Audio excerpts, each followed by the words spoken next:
به دوره جامعه معامله‌گری تریدبل خوش آمدید.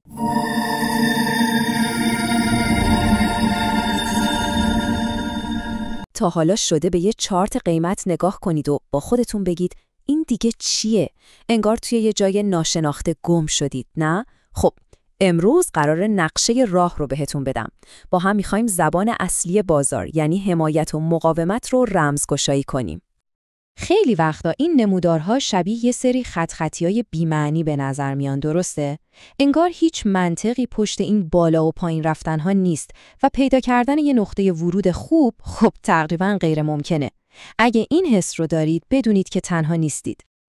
اما چی میشه اگه بهتون بگم زیر این همه هرج و مرج یه ساختار پنهان وجود داره؟ یه نقشه‌ای از نقاط کلیدی که بهتون میگه کی باید چی کار کنید. آماده اید این نقشه رو با هم بخونیم؟ خیلی خوب، بریم سر اصل مطلب. اولین و مهمترین علائم راهنما روی این نقشه چی هستن؟ 2 کلمه کلیدی، حمایت و مقاومت. این سطوح رو مثل یه میدان جنگ قدیمی تصور کنید. جاهایی که خریدارها و فروشنده‌ها حسابی با هم جنگیدن. نتیجه این جنگ‌ها یه ردپای خیلی واضح روی چارته و ما قراره یاد بگیریم چطور از این ردپاها به نفع خودمون استفاده کنیم.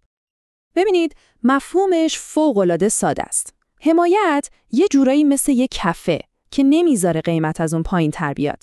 اینجا خریدارا قوی ترن. مقاومت هم دقیقاً برعکسه، مثل یه سقفه که قیمت رو به پایین هل میده. اونجا هم فروشنده‌ها دست بالا رو دارن.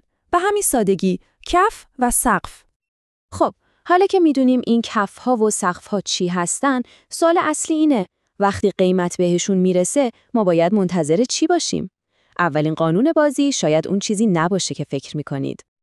هدف اصلی یه تریدر چیه؟ خیلی ساده. توی کف بخر، توی سقف بفروش. این سطوح دقیقاً همون نقاط منطقی برای ورود و خروج ما هستن. دیگه لازم نیست توی اون وسط‌های گیج کننده بازار سردرگم بشیم. و اینم قانون شماره 1 که خیلی مهمه. وقتی قیمت به یه سطح میرسه، اولین انتظارتون همیشه باید بازگشت قیمت باشه، نه شکستن اون سطح. یعنی پیشفرضتون این باشه که اون کف یا سقف کار خودشو میکنه و قیمتو برمیگردونه، مخصوصاً توی اولین برخورد. ولی خب هیچی توی بازار دائمی نیست. گاهی وقتا یه سقف با قدرت شکسته میشه. حالا چی میشه؟ اون سقف قدیمی تبدیل میشه به کف جدید ما. به این پدیده میگن فلیپ یا تغییر نقش. یه مفهوم فوق‌العاده قدرتمند که باید حواستون بهش باشه. اوکی، این سطوح عالیان. ولی سوال اینه که اصلا از کجا پیداشون کنیم؟ جواب توی یک کلمه خلاصه میشه. پیوت. پیوت چیه؟ خیلی ساده. یه نقطه چرخش روی نموداره. جایی که قیمت داشته بالا میرفته و یهو میچرخه پایین. یا برعکس.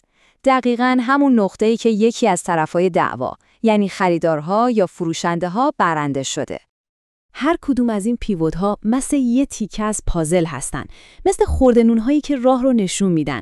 وقتی نقطه‌ها رو به هم وصل می‌کنید، در واقع دارید نقشه پنهان بازار رو تکمیل می‌کنید، ساختار اصلی بازار جلوی چشمتون ظاهر میشه. خب، حالا که این نقطه‌های کلیدی رو پیدا کردیم، چطوری ازشون استفاده کنیم؟ وقتشه یکم عملی کار کنیم و ببینیم چطور باید این سطوح رو روی چارت رسم کنیم. یه نکته خیلی مهم، ما دنبال کشیدن یه خط نازک و دقیق نیستیم، ما یه ناحیه یا زون رسم می‌کنیم. چرا؟ چون جنگ بین خریدارها و فروشنده‌ها توی یه محدوده اتفاق میفته، نه روی یه قیمت خاص. پس این ناحیه‌ها خیلی واقعی ترن. یادتون باشه، اینا فقط خط و خطوط روی چارت نیستن، اینا ناحیه‌های عرضه و تقاضان. اینا داستان روانشناسی بازار رو تعریف میکنن. تصمیمات آدم‌ها توی یه محدوده گرفته میشه، پس نواحی ما هم باید این واقعیت رو نشون بدن. خب، حالا یه سوال مهم دیگه. آیا همه این سطوح به یه اندازه قوی هستن؟ معلومه که نه. بعضیاشون مثل یه دیوار بتونی هن، بعضیا دیگه مثل یه دیوار کاغذی. حالا چطوری فرقشون رو بفهمیم؟ پس چطور بفهمیم این دیواری که جلومونه بتونیه یا کاغذیه؟ این همون سوال میلیون دلاریه که تریدرای حرفه‌ای از خودشون میپرسن. چند تا فاکتور کلیدی وجود داره که باید بهشون دقت کنیم. چند تا عامل اصلی هست که قدرت یه سطح رو مشخص میکنه. اول، شدت بازگشت قیمت از اون ناحیه. دوم، تعداد برخوردها و سوم، اهمیت روانی اون عدد. و البته یه قانون طلایی هم داریم. سطوحی که توی تایم فریم های بالاتر، مثلا روزانه پیدا میکنید، همیشه از سطوح تایم فریم های پایینتر مثل 15 دقیقه معتبرترن. اینجوری بهش فکر کنید. یه دیوار رو در نظر بگیرید. اولین ضربه‌ای که بهش میزنید، دیوار در قوی ترین حالت خودشه. درسته؟ سطوح هم دقیقاً همینطورن. اولین برخورد قیمت به یه سطح معمولاً قوی ترین واکنشو داره، چون تمام سفارش‌های خرید یا فروش اونجا دست نخورده و تازه است. و اینجا میرسیم به یه اشتباه خیلی رایج. خیلی‌ها فکر میکنن هرچی قیمت بیشتر به یه سطح بخوره، اون سطح قوی تر میشه. ولی واقعیت دقیقاً برعکسه. هر برخورد مثل یه ضربه به همون دیواره. هر بار یه تیکه از سفارش‌های اون ناحیه مصرف میشه و دیوار ما، یعنی سطح ما، ضعیف و ضعیف‌تر میشه. یه نشونه خیلی قوی چیه؟ بازگشت‌های شدید. اگه بدید دفعه قبل قیمت مثل موشک از یه سطحی دور شده، حتما اون ناحیه رو جدی بگیرید. این یعنی بازار داره فریاد میزنه که اونجا یه عدم تعادل خیلی بزرگ بین خریدارا و فروشنده ها وجود داشته. و در آخر، هیچ وقت قدرت روانشناسی جمعی رو دستکم نگیرید. اعداد رند و بزرگ، مثلا قیمت $100,000 برای بیت کوین، چرا مهمن؟ چون همه دارن بهشون نگاه میکنن. این اعداد به خودی خود تبدیل به یه جور پیشگویی میشن که همه باورش دارن و در نتیجه به واقعیت تبدیل میشه. خب دیدید، ما از نگاه کردن به یه سری خط‌خطی‌های گیج کننده رسیدیم به خوندن یه نقشه واقعی، نقشه‌ای پر از فرصت. شما الان میدونید چطور با استفاده از پیوت‌ها، کف‌ها و سقف‌های بازار رو پیدا کنید و مهمتر از اون چطور قدرتشون رو بسنجید. حرفای ما اینجا تموم میشه، ولی کار شما تازه شروع شده. همین الان برید سراغ یه چارت. اولین سوالی که از خودتون میپرسید این باشه: اولین سطح حمایتی یا مقاومتی که میبینم کجاست؟ وقتش خودتون شروع کنید به خوندن نقشه بازار. سلام و خوش اومدید. امروز میخوایم با هم یه فایل صوتی رو بررسی کنیم که برامون فرستادید. این فایل یه جور جلسه آموزشی خیلی فشرده است در مورد معامله‌گری توی بازارهای مالی و انگار هدفش اینه که به شما یاد بده چطوری به جای دنبال کردن اون هرج و مرج لحظه‌ای بازار، زبان پنهان نمودار قیمت رو بفهمید. دقیقاً. انگار گوینده این فایل میخواد بگه ببینید در دل این همه آشفتگی یه ساختاری هست، یه نقشه‌ای وجود داره و تمرکز اصلیش هم روی یکی از بنیادی ترین مفاهیم تحلیل تکنیکاله، یعنی حمایت و مقاومت. ولی به جای یه تعریف خشک و کتابی سعی میکنه یه چارچوب عملی به شما بده. خب، پس بیاین اینو یکم بازش کنیم. فایل صوتی با یه تعریف خیلی ساده شروع میشه. این سطوح حمایت و مقاومت که این همه در موردش حرف میزنن، واقعاً چی هستن؟ به ساده ترین شکل ممکن، اینا یه سری نواحی روی نمودارن که قیمت قبلا بهشون یه واکنش خیلی مشخص نشون داده. حمایت مثل یه کف میمونه، یه زمین محکم زیر پای قیمت. انتظار داریم وقتی قیمت بهش میرسه جلوی ریزشش رو بگیره و هلش بده بالا. و مقاومت هم پس طبیعتاً میشه یه سقف بالای سر قیمت. دقیقاً، یه سقف شیشه‌ای که نمیذاره قیمت بیشتر از اون رشد کنه. اما نکته کلیدی که این فایل از همون اول روش تاکید میکنه و شاید اولین آهای ماجرا برای شما باشه اینه: اولین و اصلی ترین انتظار ما از این سطوح بازگشت قیمته، نه شکستنشون. بازگشت قیمت؟ آره، یعنی وقتی قیمت به کف میرسه، سناریوی محتمل‌تر اینه که برگرده بالا. وقتی هم به سقف میرسه، محتمل‌تره که برگرده پایین.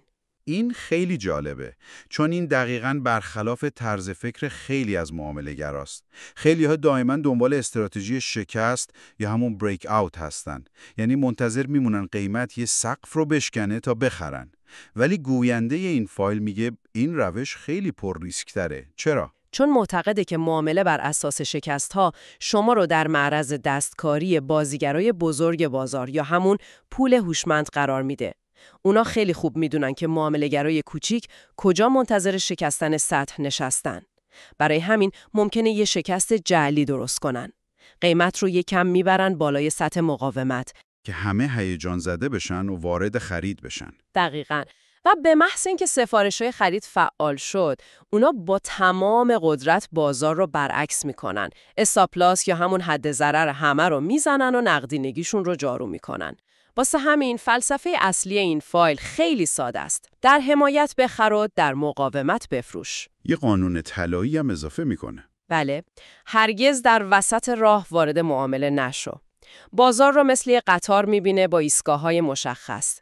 شما باید توی ایستگاه سوار شین، نه اینکه وسط ریل دنبال قطار بدوین. این ایده ایستگاه‌ها واقعا تصویر خوبی میده.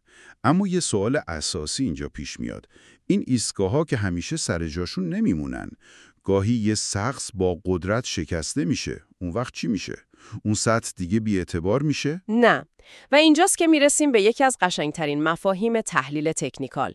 توی فایل بهش میگه فلیپ یا اکس پوینت.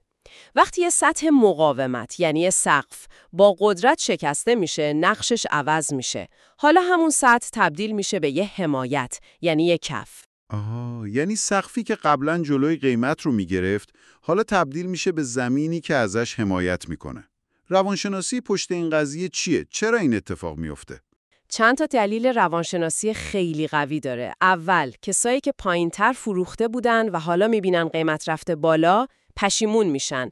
منتظر یه فرصت میگردن که تو همون سطح دوباره بخرن. دوم، خریدارایی که از اون شکست اولیه جا موندن با خودشون میگن اگه فقط یه بار دیگه قیمت برگرده به اون نقطه حتما میخرم. این تقاضای انباشته شده باعث میشه اون سطح مقاومت شکسته شده حالا بشه یه منطقه خرید خیلی قوی. مثال بیت کوین $100 که تو فایل میزنه این موضوع رو خیلی خوب روشن میکنه.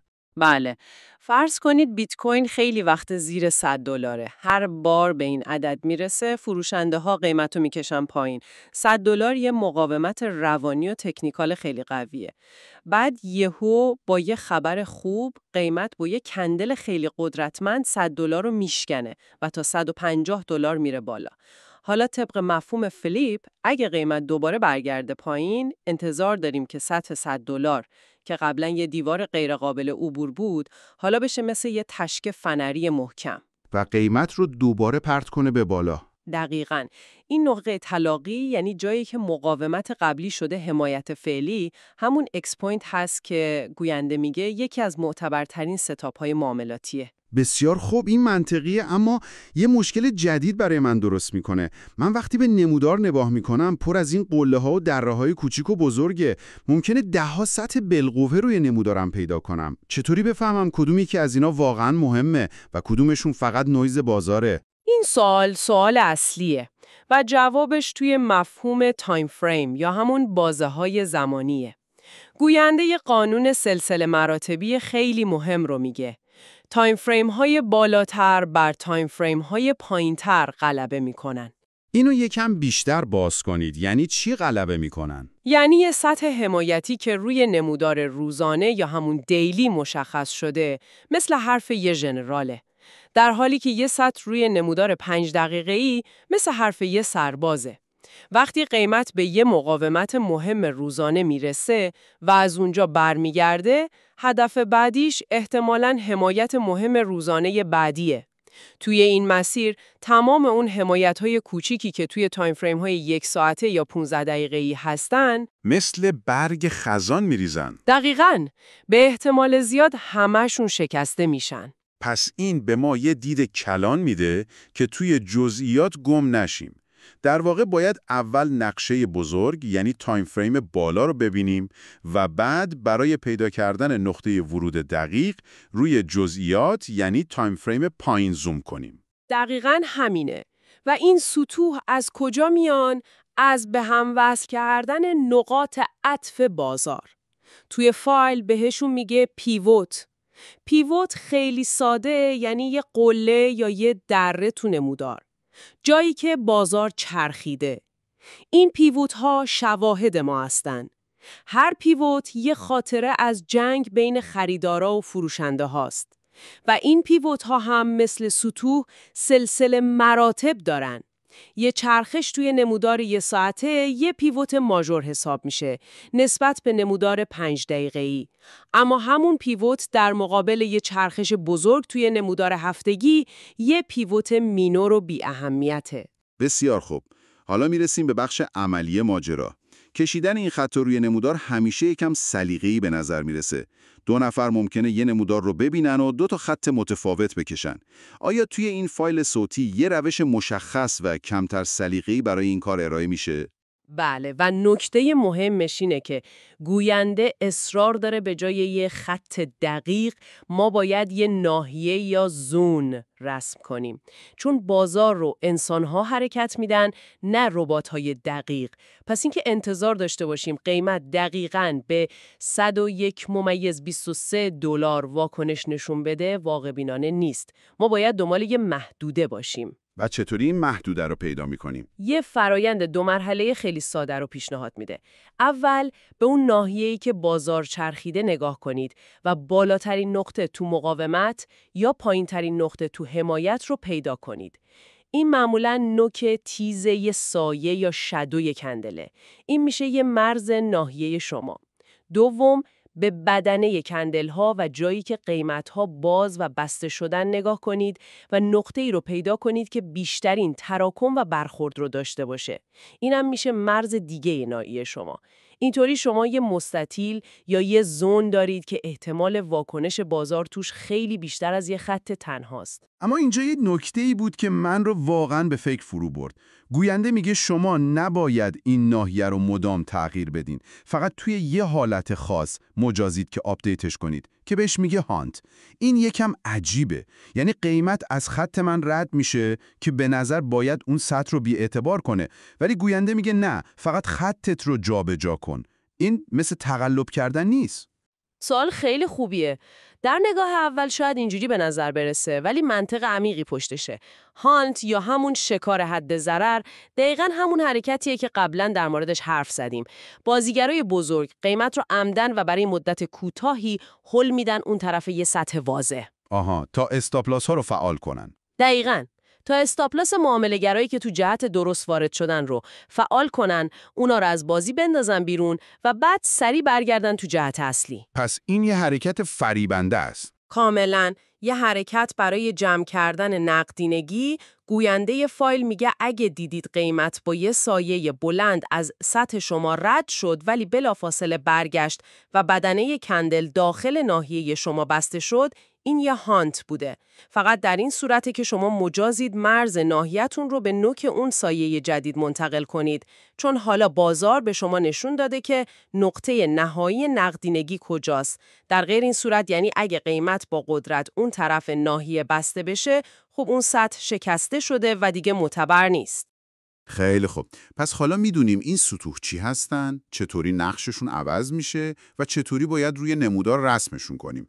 اما سوال 1 میلیون دلاری برای شما اینه: از کجا بفهمیم کدوم سطح قویه و احتمالاً قیمت رو نگه میداره و کدوم سطح ضعیفه و به زودی میشکنه؟ فایل صوتی 3 تا فاکتور کلیدی برای این کار مشخص میکنه. بله، 3 تا عامل خیلی مهم برای سنجش قدرت یه سطح. اولین عامل اهمیت روانی اون سطح. اعداد رند و بزرگ. مثلا طلای 2000 دلاری، دو جونز 40,000 واحدی یا بیت کوین 100,000 دلاری. این اعداد خودشون خاصیت آهنربایی دارن، چون تو رسانه ها تکرار میشن، تو ذهن مردم حک شدن و همه دارن بهشون نگاه میکنن. این توجه جمعی بهشون قدرت میده. عامل دوم هم به حافظه تاریخی بازار برمیگرده، یعنی واکنش قبلی به اون سطح. درسته. عامل دوم واکنش شدید و سریع یا شارپ ریجکشن هستش. گوینده توصیه میکنه که چشمتون رو عادت بدید تا این حرکت‌ها رو تو نمودار تشخیص بدید. فرض کنید قیمت با چند تا کندل سبز بزرگ میرسه به یه سطح و یهو توی کندل بعدی یه کندل قرمز غول پیکر تمام اون صعود رو پس میگیره. این خشونت بصری توی نمودار یه پیام خیلی واضح داره که فروشنده ها اونجا با تمام قوا منتظر بودن. دقیقاً، که در اون سطح عدم تعادل عرضه و تقاضا به شدت زیاد بوده.